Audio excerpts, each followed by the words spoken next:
Book. This is Coach Tony Novak here to walk through the real life decisions that win or lose the game for small business owners. Today's topic is real estate in small businesses.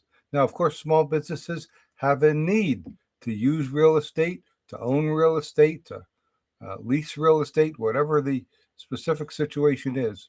But I want to point out three uh, common situations where they're almost universal laws. First of all, it is almost never a good idea to have real estate owned by a corporation. I see that so often, and I don't know, who comes up with these ideas or how it happened years ago. Uh, Perhaps an attorney that was doing legal work, not considering tax aspects. But in any event, I see major headaches, not only taxes on the sale of the property, but actually closing down and dissolving the business uh, uh, after the real estate is long gone. These problems persist, and it's just difficult and expensive and annoying for the owners. I don't know of anyone who's ever been happy that they put real estate into a corporation name.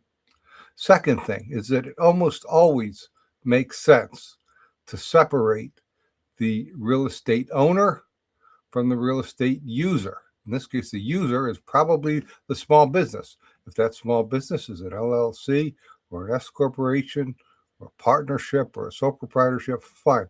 That's the entity that's using and leasing that real estate.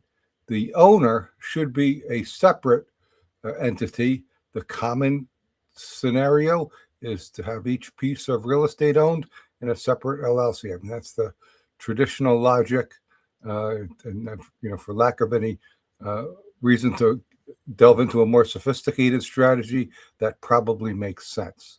So having the owner separate from the operator. The third thing is that if there is concern, the ownership, if it's inside a corporation or the title is a mess, or perhaps someone's died and the title's not been updated, the estate's not been settled, deal with it now. Dealing with it now is way better than waiting.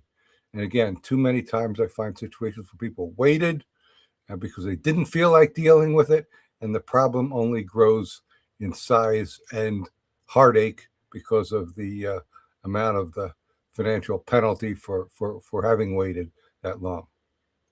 So those are my three rules of small business real estate. We'd love to hear your comments, feedback, thoughts. I'm easy to reach on social media where this is posted, or if you want to talk with me one-on-one. That's easy to do, and I welcome that. Find me on the website, taxproblems.cpa. And otherwise, I'll be back tomorrow with another episode of Owner's Playbook.